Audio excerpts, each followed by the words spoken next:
Good evening, ladies and gentlemen. Welcome to the Rogue Wave podcast, the frequency for all things pop culture and the disruptors behind it. We talk comics, movies, TV, and pop culture every Wednesday night, 8 p.m. Eastern, right here on youtube.com/Rogue Matter, facebook.com/We Are Rogue Matter, twitch.tv/We Are Rogue Matter, and twitter.com/Rogue_Matter. Once this thing is wonderfully shot by our producer, Aaron, we then package it up into the greatest podcast known to man and available on all major podcasting apps.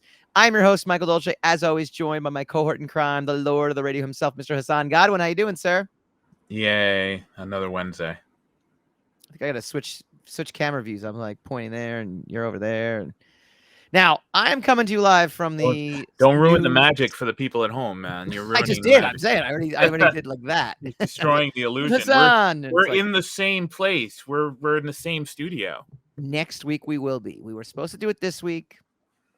Got a parent-teacher conference coming up tonight. So unfortunately, it's meet the teacher night.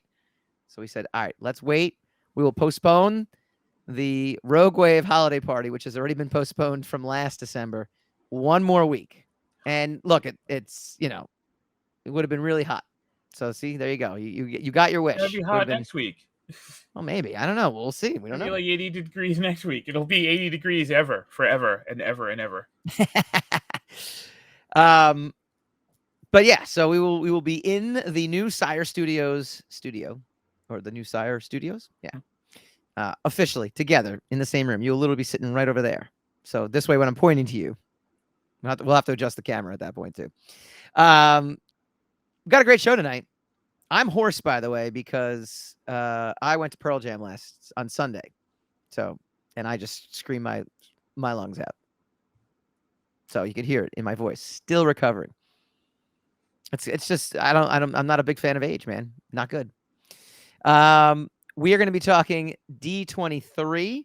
A bunch of announcements, a bunch of stuff going on, but quite frankly, it wasn't front and center in any of my news feeds. It wasn't front and center. Like there was some more footage and things like that, but I don't know. Does Marvel have a Phase 5 problem? Does Disney have a content problem? Or is this just a blip in the news cycle? We'll talk about that next segment. But first, Rogue Matter presents all the stuff that's happening on roguematter.com. Today launched the final installment of Seila Fire. This is wonderfully illustrated by you. The covers are done by you. The book is created by James Masia. And for anybody who does not know what Seila Fire is all about, there are bodies washing up on shore in a small town in North Carolina, coupled with strange sounds like cannons being fired in the atmosphere. And it's up to a cop and some U.S. agents and a Russian agent to try to figure out who and what is going on. It takes place in the 50s. It's gotten wonderful reviews and a lot of praise from folks who have consumed it. And you can consume it now. Go to roguematter.com. It's free. You can read the entire thing for free. Again, I don't know how we make any money. I don't even know how the checks still clear to me, but they do. So I'll keep promoting this stuff as long as those checks keep clearing. Best ending in your mind, Hassan, because this is the final installment of Seila Fire for the near future. There's more stuff maybe coming down the pipeline, but this is the final chapter. Clearly, Game of Thrones season 8. We talked about that being the greatest ending of all time, right? Absolutely. That and Rise of Skywalker. Yes. The fantastic finishes to long beloved sagas and series. Let's see what else. But you're being sincere. Like you mean a real. No, I mean like what is legitimately like what would you consider to be? What ideas do you have in mind? Like, and it would have been great if you like told me this, like 6 feet last under. night or something like that. I just came up with it like 2 minutes before we got on. Yeah, so I was like, okay. 5 chapters in. I mean, we've talked about UFOs. I've talked to Ancient Aliens enough. We talked about your cover process. People can go back in time in the Wayback Machine and download previous episodes to talk about your cover process. I mean, we're not going to repeat. It's not as if the covers are now newly drawn each time. So, and if you want to know more about the actual book itself, we have the Seila Fire Talkback podcast with host Bevan and creator James Massey, which is also live right now. So again, we're trying to cover some ground that might not be covered.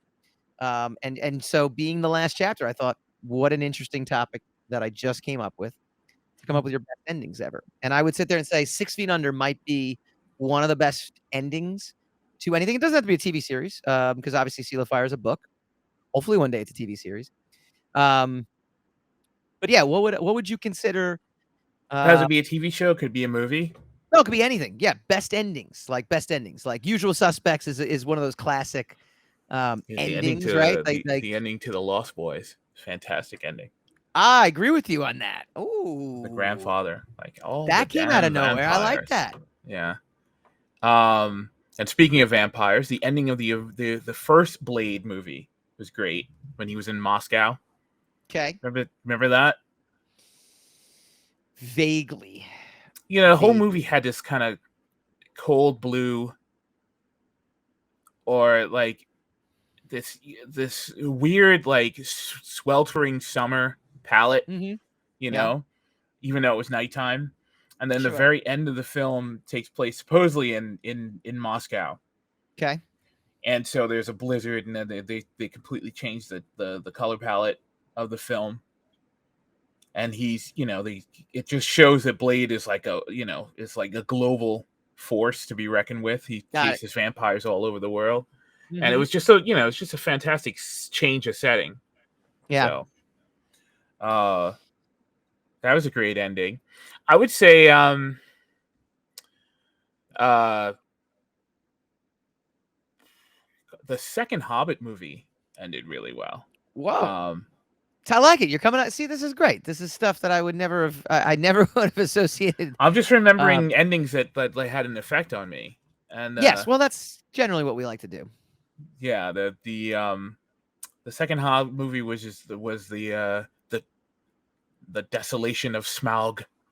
It was the second Hobbit movie, and it ended with Smaug like breaking out of the mountain, and heading for Lake Town to burn Lake Town. And then you had to wait a year to find out what happened next. And that on that note, would you put Empire Strikes Back up there as one of the greatest endings? Yeah, but that's a little too easy. It's like, okay, Empire Strikes Back, yes, but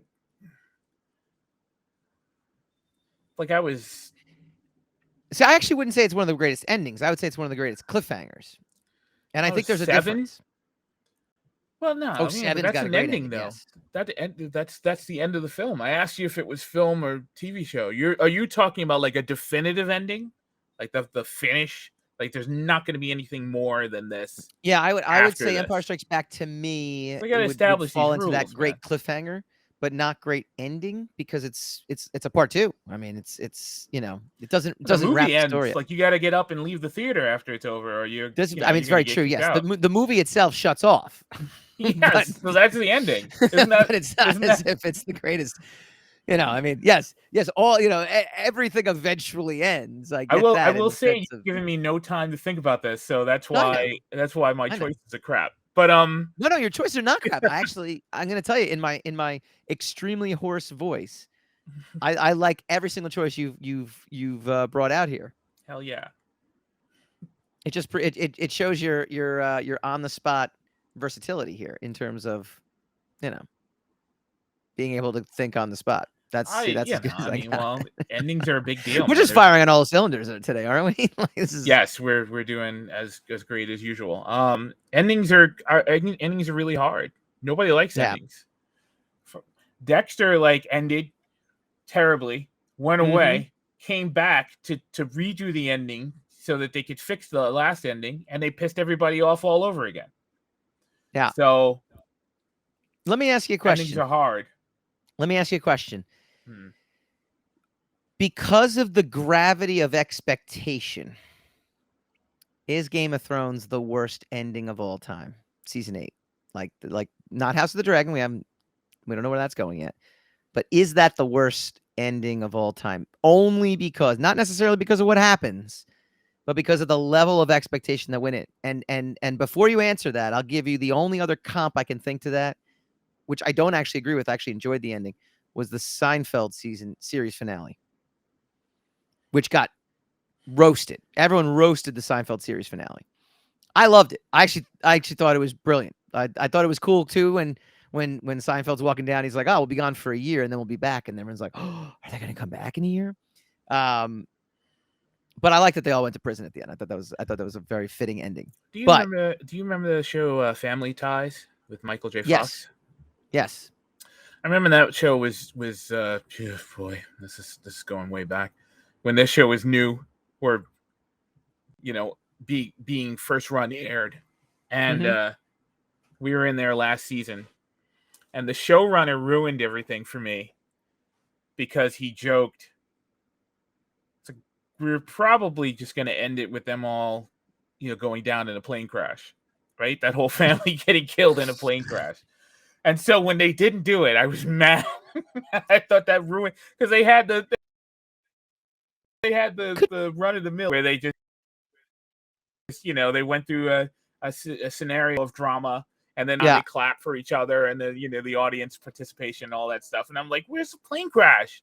This is ridiculous. This ruins everything. And if that guy had just never said anything about it, right, you would have thought that ending would have been fine.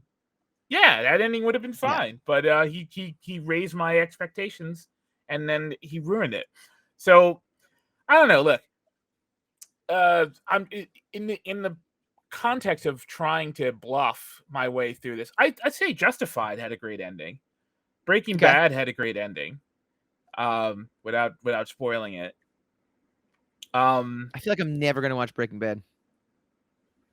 Well, you're never going to watch Ozark. Ozark had a... I liked Lost's Ozark ending. had a great ending. I had no problem with Lost's ending. No, please. Heroes, on the other hand... Lost and Hero were terrible.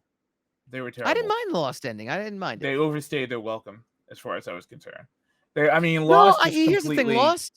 Lost picked up after they knew they had an end date. And I thought, you're not whether you supposed to liked pick it or not... up. You're not supposed. That's the problem. Once you've slumped to the point where you got to pick it up, you've already overstayed your welcome. But I feel their pain, right? Like, what if you were told, like, How I Met Your Mother's another one that overstayed their welcome, but because they just kept getting renewed for season after season, and they're like, we know where the show's going, like we know how it ends. That's not their fault. That's like Supernatural. That's not their fault. They're a victim of their own success. That's fine. But look, the problem with Lost is that they're prone to lying to their audience on a regular basis. And I'm talking about like the showrunners, not the show itself. But every time someone guessed it, they were like, no, it's not that. You'll never guess what it is. And then at the end, it was like, yeah, it is that. It was exactly it's exactly. You guys guessed it like 8 years ago. So sorry. And Lost was really clever in the beginning, and then it just became about how intensely clever they kept trying to be. Sure. Like I said, I stopped watching it when they had a cliffhanger that lasted 3 weeks. They would have a show. They had an episode. I do remember that, though. I remember it was like, what's in the hatch? And then you get in the next episode, and he hasn't actually gotten in the hatch. No, because the next episode is someone else's perspective, and then it ends with them opening the hatch. Yes. And then the next week is someone else's perspective, and it ends with them opening the hatch. And I'm like, I don't even care what's in this hatch now. Yeah. Like you've outlasted my curiosity. I don't care what's going to happen next. I want this all to be over. It's like Twin Peaks with what was her, Laura Palmer? Like, who killed Laura? Nobody cared after that first season. After they dragged it out for that whole season, and then they were like, it's going to be solved at the beginning of season 2. And then the season 2 began, and it was just as esoteric and abstract as everything else. The pilot episode of the second season ended without a revelation as to who killed Laura Palmer, and who almost universally the whole audience bailed on it. They were like, you're lying. By the time they did reveal who killed, I think it's Laura Palmer, who killed Laura Palmer. I remember it was on the radio. They announced it on the radio this week. We Right. honestly will tell you who killed Laura Palmer. And then they had like a mock audience like, no, bull, you're lying to us. And they're like, no, seriously, this week we're going to tell you. And by then they couldn't get out of their rating slump. So it all fell apart. I mean, you can't toy with people. No, I know.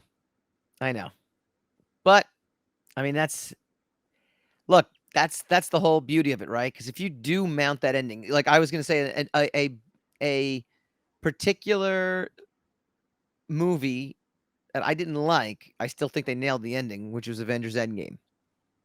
I didn't really like the foundation for how they solved the problem of the blip and Thanos and all that stuff. I had a lot of issues with it. That doesn't count because the franchise didn't end, so that doesn't quite count according to your rules. No. I would sit there and tell you that it counts because if Empire Strikes Back it wrapped up the story count. arc, though. It absolutely wrapped up the Thanos story arc. So everyone I named wrapped up a story arc. It just didn't, but the franchise didn't end after that. Well, no, Empire Strikes Back didn't. I was talking about Empire Strikes Back. Well, I said The Hobbit. Yeah, that one didn't end. That didn't wrap up a story arc either, I guess. Well, they got into the mountain and they found the dragon. They woke the dragon, which that's true. Which was the precipitous ending that they were trying to avoid, and they actually achieved it. So, and I mean, look, it wasn't over because Endgame wasn't over because we had to see what the residuals of the blip were. You had other questions that needed to be answered. We weren't done with Black Widow's story, hearing about her backstory and all that other stuff. So no, that wasn't quite the ending. It didn't end on a cliffhanger. These are your rules, man. No, they're not my rules. They're not. I'm saying that Empire Strikes Back was the second chapter of 3. I said Empire Strikes Back felt like a better cliffhanger than an ending. Are there going to be more Avengers movies?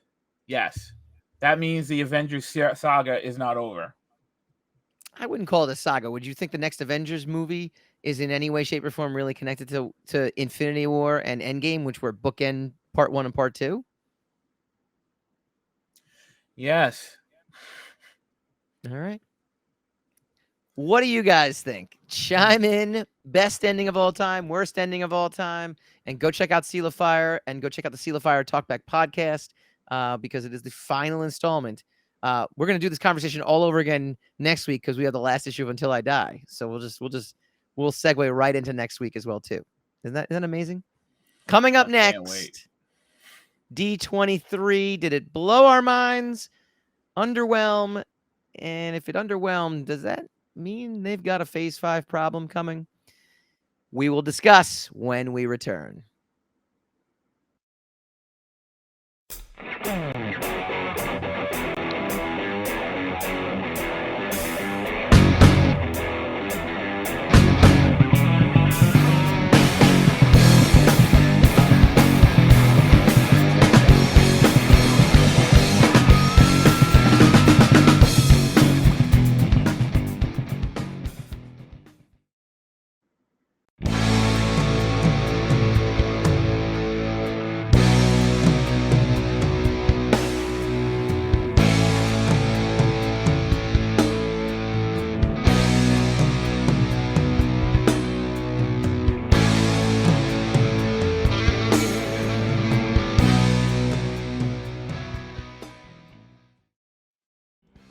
Hi guys, Mike Dolce here from the Rogue Wav podcast. If you like this video, please feel free to like, share, subscribe, all that fun stuff. It really helps us out. Leave a comment, let us know what you'd like to see in future episodes, and tune in every Wednesday night, 8 p.m. Eastern for a brand new episode of the Rogue Wav podcast.